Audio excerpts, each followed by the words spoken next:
ओम शांति। आज 13 फरवरी 2023 के बाबा के अनमोल मधुर महावाक्य सुनेंगे।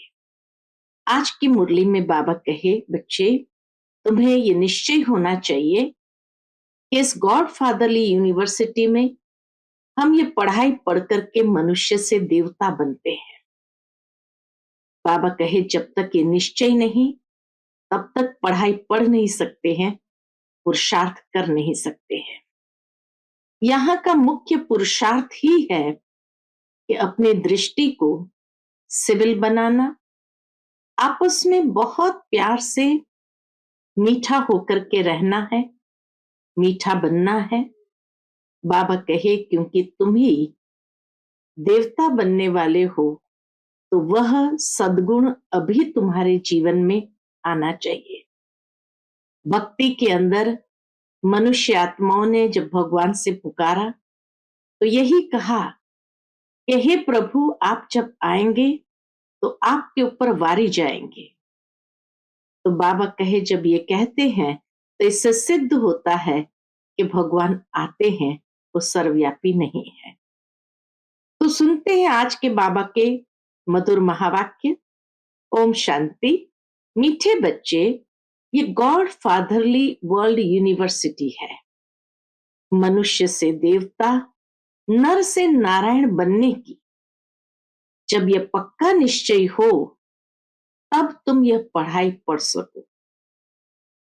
आज की मुरली से प्रश्न है, मनुष्य से देवता बनने के लिए तुम बच्चे इस समय कौन सी मेहनत करते हो? उत्तर है, आंखों को क्रिमिनल से सिविल बनाने की, साथ साथ मीठा बनने की। सतयुग में तो है ही सबकी आंखें सिविल, वहां ये मेहनत नहीं होती। यहां पतित शरीर, पतित दुनिया में तुम बच्चे आत्मा भाई भाई हो, ये निश्चय कर आंखों को सिविल बनाने का पुरुषार्थ कर रहे हो। आज की मुरली से दूसरा प्रश्न है, भक्तों की किस एक बात से सर्वव्यापी की बात गलत हो जाती है? उत्तर कहते हैं, हे बाबा, जब आप आएंगे तो हम आप पर वारी जाएंगे। तो आना सिद्ध करता है वह यहां नहीं है, तभी तो आएंगे और तभी तो वारी जाएंगे। ओम शांति। बाप रूहानी बच्चों से पूछते हैं कि अपने आत्मा के स्वधर्म में बैठे हो? पूछते बाबा कि आत्मा स्वधर्म में बैठे हो, यह तो जानते हो कि एक ही बेहद का बाप है जिसको सुप्रीम रूह या परम आत्मा कहते हैं। परमात्मा है भी जरूर, परम पिता है ना। परम पिता माना परमात्मा। यह बातें तुम बच्चे ही समझ सकते हो। 5000 वर्ष पहले भी यह ज्ञान तुम सब ने ही सुना था। तुम जानते हो आत्मा बहुत छोटी सूक्ष्म है, उनको इन आंखों से देखा नहीं जाता। ऐसा कोई मनुष्य नहीं होगा जिसने आत्मा को देखा होगा। हाँ, देखने में आ सकती है, परंतु कैसे देखने में आ सकती है? परंतु दिव्य दृष्टि से, और यह भी ड्रामा के प्लान अनुसार। दिव्य दृष्टि प्राप्त होना यह भी बाबा कहे ड्रामा के प्लान अनुसार है। भक्ति मार्ग में भी इन आंखों से कोई साक्षात्कार नहीं होता, ये चरम चक्षु से देखा नहीं जा सकता है। दिव्य दृष्टि मिलती है, भक्ति में भी दिव्य दृष्टि मिलती है, तब साक्षात्कार होता है, जिससे चैतन्य में देखते हैं, जैसे आंखों के सन्मुख उसको देखते हैं। दिव्य दृष्टि अर्थात चैतन्य में देखना। आत्मा को ज्ञान चक्षु मिलते हैं, बाप ने समझाया है। बहुत भक्ति करते हैं जिसको नौधा भक्ति कहते हैं, जैसे मीरा को साक्षात्कार हुआ तो डांस करती थी। वैकुंठ तो उस समय नहीं था ना। मीरा को 500-600 वर्ष हुआ होगा। जो पास्ट हो गया है वह दिव्य दृष्टि से देखा जाता है। हनुमान, गणेश आदि के चित्रों के भी बहुत भक्ति करते करते उसमें जैसे लय हो जाते हैं। बल दीदार होगा, परंतु उससे कोई मुक्ति नहीं मिल सकती। साक्षात्कार हो गया उसका मतलब ये नहीं कि मुक्ति को प्राप्त कर लिया। मुक्ति, जीवन मुक्ति का रास्ता बिल्कुल न्यारा है। साक्षात्कार से उसका कोई संबंध नहीं है। भारत में भक्ति मार्ग में ढेर मंदिर होते हैं, वहां शिवलिंग भी रखते हैं। मंदिरों में शिवलिंग भी रखते हैं। कोई छोटा बनाते हैं, कोई बड़ा बनाते हैं। अभी तुम समझते हो जैसे तुम आत्मा हो, वैसे वह सुप्रीम आत्मा है। साइज एक ही है। आत्मा और परमात्मा की साइज एक ही है। कहते भी है हम सब ब्रदर्स हैं। आत्माएं सब भाई भाई है। बेहद का बाप एक है, बाकी सब भाई भाई है। पाठ बजाते हैं, यह समझने की बातें हैं। यह है ज्ञान की बातें जो एक ही बाप समझाते हैं। जिन्हों को समझाते हैं वह फिर औरों को समझा सकते हैं। ऐसा बाबा ने समझदार बना दिया जो बाबा कहे जिन्हों को समझाते हैं वह फिर औरों को समझा सकते हैं।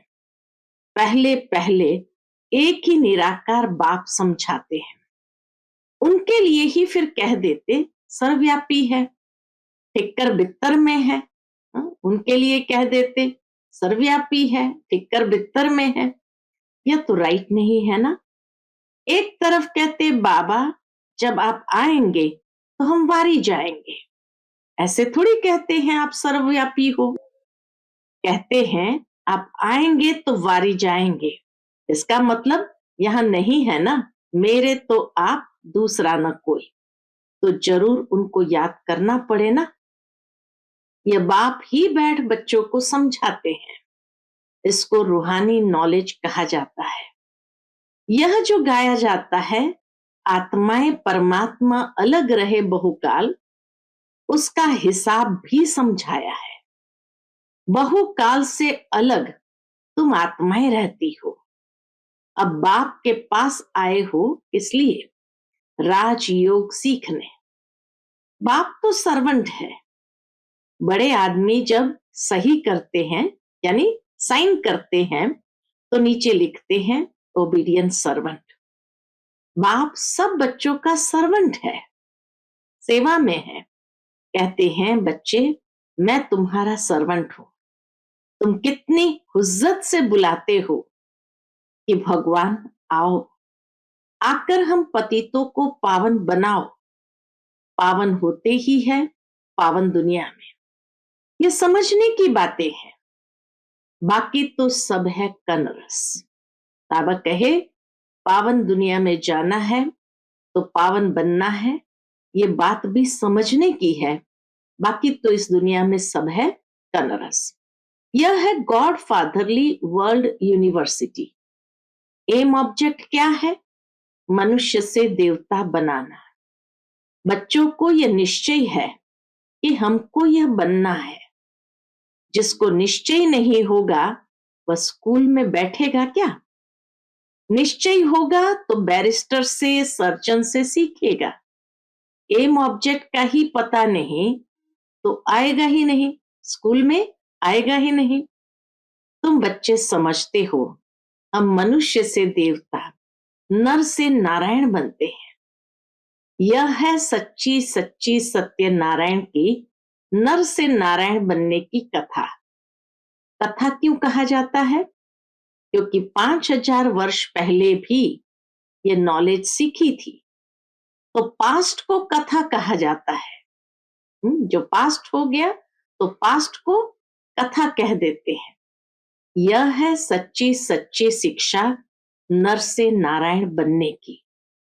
नई दुनिया में देवताएं, पुरानी दुनिया में मनुष्य रहते हैं। देवताओं में जो दैवी गुण है वह मनुष्य में नहीं है। मनुष्य उनको देवता कहते हैं और गाते हैं, महिमा गाते हैं। आप सर्वगुण संपन्न, 16 कला संपूर्ण, संपूर्ण निर्विकारी हो।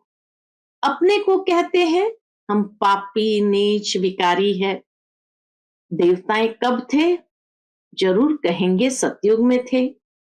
ऐसे नहीं कहेंगे कि कलयुग में थे। आजकल मनुष्य की तमो प्रधान बुद्धि होने के कारण बाप के टाइटल भी अपने ऊपर रख देते हैं। वास्तव में श्रेष्ठ बनाने वाला श्री श्री तो एक ही बाप है। श्रेष्ठ देवताओं की महिमा अलग है। अभी है कलयुग। सन्यासियों के लिए भी बाबा ने समझाया है। एक है हद का सन्यास, दूसरा है बेहद का सन्यास। वो लोग कहते हैं हमने घर बार आदि सब छोड़ा है, परंतु आजकल तो देखो लखपति बन बैठे हैं। सन्यासी आदि भी लखपति बन बैठे हैं। सन्यास माना सुख का त्याग करना।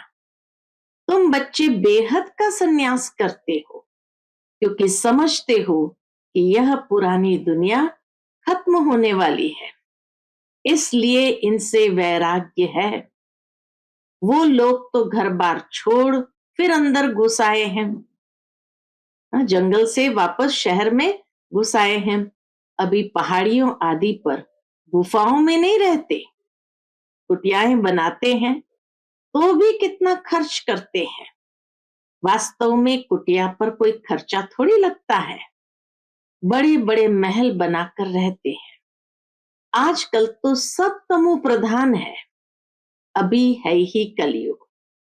सतयुगी देवी देवताओं के चित्र नहीं होते तो स्वर्ग का नाम निशान गुम हो जाता। तुमको समझाया जाता है अब मनुष्य से देवता बनना है। बाबा कहे तुमको समझाया जाता है अब मनुष्य से देवता बनना है। आधा कल भक्ति मार्ग की कथाएं हैं, सुनकर सीढ़ी नीचे उतरते आए हो। फिर 5000 वर्ष बाद एक्यूरेट वही ड्रामा रिपीट होगा। बाबा ने समझाया भी है, इसको ऐसे कहना नहीं है कि भक्ति को छोड़ो। ज्ञान आ जाता है तो फिर आप पे ये भक्ति छूट जाएगी। बाबा कहिए तुम्हें किसी को भी कहना नहीं है कि भक्ति छोड़ो। ज्ञान आ जाता है तो फिर आप पे ही भक्ति छूट जाएगी। समझते हैं हम आत्मा है। अब बेहद के बाप से हमको वर्षा लेना है। पहले बेहद के बाप की पहचान चाहिए। ये निश्चय हो गया तो फिर हद के बाप से बुद्धि निकल जाती है। गृहस्थ व्यवहार में रहते बुद्धि का योग बाप के साथ लग जाएगा। बाप खुद कहते हैं, क्या कहते हैं? शरीर निर्वाह अर्थ कर्म करते बुद्धि में याद रहे एक बाप की, देहधारियों की याद न रहे। वह होती है जिस्मानी यात्रा, यह तुम्हारी है रूहानी यात्रा। इसमें धक्का नहीं खाना है। भक्ति मार्ग है ही रात, धक्का खाना पड़ता है। यहां धक्के की बात ही नहीं। याद करने लिए कोई बैठता नहीं है। भक्ति मार्ग में कृष्ण के भगत चलते फिरते कृष्ण को याद नहीं कर सकते हैं क्या? दिल में तो उनकी याद रह जाती है ना। एक बार जो चीज देखी जाती है तो वह चीज याद रहती है। तो तुम घर बैठे शिव बाबा को याद नहीं कर सकते हो, यह है नई बात। कृष्ण को याद करना वह पुरानी बात हो गई। शिव बाबा को तो कोई जानते ही नहीं है। एक तो निराकार, आकृति भी नहीं, और दूसरा किसी को सत्य परिचय भी नहीं। तो इसीलिए बाबा कहे शिव बाबा को याद करना थोड़ा मेहनत लगती है। शिव बाबा को तो कोई जानते ही नहीं कि उनका नाम रूप क्या है, सर्वव्यापी भी क्या है, कोई बताए ना। तुम बच्चे जानते हो, हम आत्मा का बाप परम पिता परमात्मा है।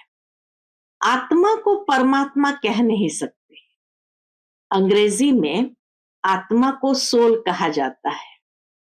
एक भी मनुष्य नहीं जो पारलौकिक बाप को जानता हो। वह बाप ही ज्ञान का सागर है, उनमें नॉलेज है मनुष्य को देवता बनाने की। बाप कहते हैं रोज रोज गुह्य गुह्य बातें सुनाता हूं, मुख्य बात है याद की। याद ही भूल जाती है। बाबा रोज कहते हैं अपने को आत्मा समझ बाप को याद करो। मैं आत्मा बिंदी हूं, कहते भी है चमकता है अजब सितारा। आत्मा शरीर से निकलती है तो इन आंखों से देखने में नहीं आती। ये चरम चक्षु से आत्मा को या परमात्मा को देखा नहीं जा सकता। कहा जाता है आत्मा निकल गई, जाकर दूसरे शरीर में प्रवेश किया। तुम जानते हो हम आत्मा कैसे पुनर्जन्म लेते अभी अपवित्र बनी है। पहले तुम आत्मा पवित्र थी, तुम्हारा गृहस्थ धर्म पवित्र था। अब दोनों ही अपवित्र बने हैं। गृहस्थ धर्म और आत्मा दोनों ही अपवित्र बने हैं। जब दोनों पवित्र है तो उन्हों की पूजा करते हैं। देवी देवताओं की पूजा होती है। आप पवित्र हो, हम अपवित्र है। वह दोनों पवित्र है, यहां दोनों अपवित्र। शरीर और आत्मा उनकी दोनों पवित्र और यहां दोनों ही अपवित्र। आत्माएं आपे ही पवित्र पूज्य थी, फिर आपे ही पुजारी अपवित्र बनी हो। 84 जन्म लिए हैं। सारे वर्ल्ड की हिस्ट्री ज्योग्राफी तुम जानते हो। कौन कौन राज्य करते थे, कैसे राज्य मिला, यह हिस्ट्री भी तुम जानते हो और कोई नहीं जानता। तुम भी अभी जानते हो, आगे नहीं जानते थे। पत्थर बुद्धि थे, रचता और रचना के आदि मध्य अंत की नॉलेज नहीं थी। नास्तिक थे। अभी आस्तिक बनने से तुम कितने सुखी बन जाते हो। तुम यहां आए ही हो इसलिए, यह देवता बनने के लिए। इस समय बहुत मीठा बनना है। तुम एक बाप की संतान, भाई बहन ठहरे ना। क्रिमिनल दृष्टि जा न सके, इस समय मेहनत करनी पड़ती है। आंखें ही सबसे जास्ती क्रिमिनल होती है। आधा कल्प क्रिमिनल रहती है, आधा कल्प सिविल रहती है। सतयुग में देवताओं की आंखें सिविल रहती है। सतयुग में देवताओं की आंखें सिविल रहती है, यहां क्रिमिनल रहती है। इस पर सूरदास की कथा बैठ सुनाते हैं। बाप कहते हैं मुझे आना ही पड़ता है, इसलिए पतित दुनिया पतित शरीर में जो पतित बने हैं उन्हों को ही पावन बनाना है। इसीलिए बाबा को आना ही पड़ता है। तुम जानते हो कृष्ण और राधे दोनों अलग अलग राजाई के थे, प्रिंस प्रिंसेस थे। पीछे स्वयंवर बाद लक्ष्मी नारायण बनते हैं, तो फिर उन्हों की डिनाइस्टी गाई जाती है। संवत भी उनसे कहा जाएगा। जब लक्ष्मी नारायण राजगद्दी पर बैठते हैं, संवत भी उनसे कहा जाएगा।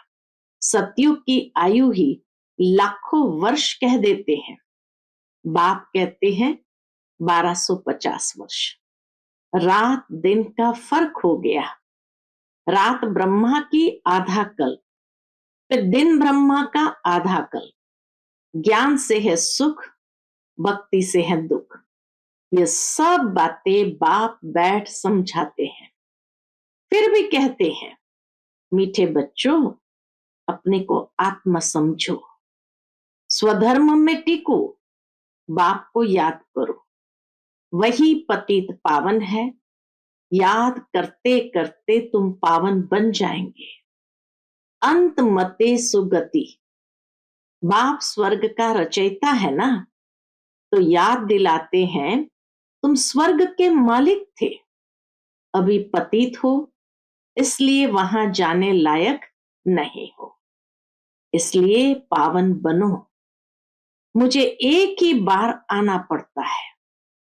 एक गॉड है, एक ही दुनिया है। मनुष्य की तो अनेक मतें, अनेक बातें, जितनी जबान उतनी बातें, हाँ, जितने मुख उतनी बातें। यहाँ है ही एक मत, अद्वैत मत। झाड़ में देखो कितने मत मतांतर है, झाड़ कितना बड़ा हो गया है। वहां एक मत, एक राज्य था। तुम जानते हो हम ही विश्व के मालिक थे। भारत कितना शाहूकार था। वहां अकाले मृत्यु कभी होता नहीं। यहाँ तो देखो बैठे बैठे यह गया। यहाँ तो देखो बाबा के बैठे बैठे यह गया। चारों तरफ से मौत है। वहां तुम्हारी आयु बड़ी थी। अभी तुम ईश्वर से योग लगाए मनुष्य से देवता बन रहे हो, तो तुम ठहरे कौन? योगेश्वर, योगेश्वरी। फिर बनेंगे राज, राजेश्वरी। अभी हो ज्ञान, ज्ञानेश्वरी। फिर राज, राजेश्वरी कैसे बने? ईश्वर ने बनाया। अभी तुम जानते हो इन्हों को राजयोग किसने सिखाया? ईश्वर ने। वहां उन्हों की 21 पीढ़ी राजाएं चलती है। वह तो एक जन्म में दान पुण्य करने से राजा बनते हैं। द्वापर के बाद तो एक जन्म में दान पुण्य किया, राजा बनते हैं। मर गया तो खलास। अकाले मृत्यु तो सबकी आती रहती है। सतयुग में यह लॉ नहीं।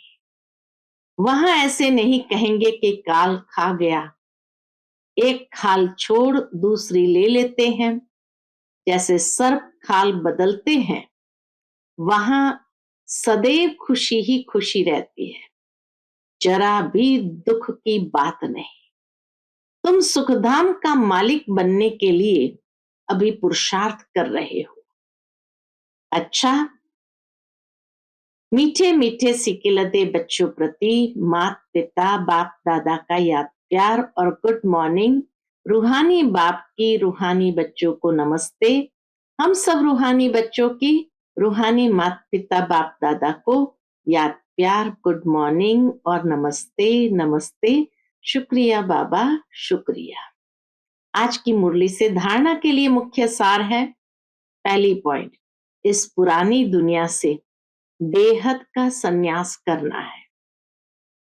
शरीर निर्वाह अर्थ कर्म करते रूहानी यात्रा पर रहना है। दूसरी पॉइंट, पुरुषार्थ कर आंखों को सिविल जरूर बनाना है। एम ऑब्जेक्ट बुद्धि में रख बहुत बहुत मीठा बनना है। आज का बाप दादा का मधुर वरदान हम बच्चों के प्रति है। हर कदम में पद्मों की कमाई जमा करने वाले समझदार ज्ञानी तू आत्मा भव। हर कदम में पद्मों की कमाई जमा करने वाले समझदार ज्ञानी तू आत्मा भव। समझदार ज्ञानी तू आत्मा वह है जो पहले सोचता है फिर करता है। उसको बाबा ने कहा समझदार ज्ञानी तू आत्मा, पहले सोचना फिर करना। जैसे बड़े आदमी पहले भोजन को चेक कराते हैं फिर खाते हैं, तो ये संकल्प बुद्धि का भोजन है। इससे पहले चेक करो फिर कर्म में लाओ। संकल्प को चेक कर लेने से वाणी और कर्म स्वतः समर्थ हो जाएंगे, और जहां समर्थ है वहां कमाई है। तो समर्थ बन हर कदम अर्थात संकल्प, बोल और कर्मों में पद्मों की कमाई जमा करो। यही ज्ञानी तू आत्मा का लक्षण है। आज का स्लोगन है, बाप और सर्व की दुआओं के विमान में उड़ने वाले ही उड़ता योगी है। बाप और सर्व की दुआओं के विमान में उड़ने वाले ही उड़ता योगी है। अच्छा, Om Shanti. Click here to like, subscribe, and press the bell icon to stay updated with our latest videos.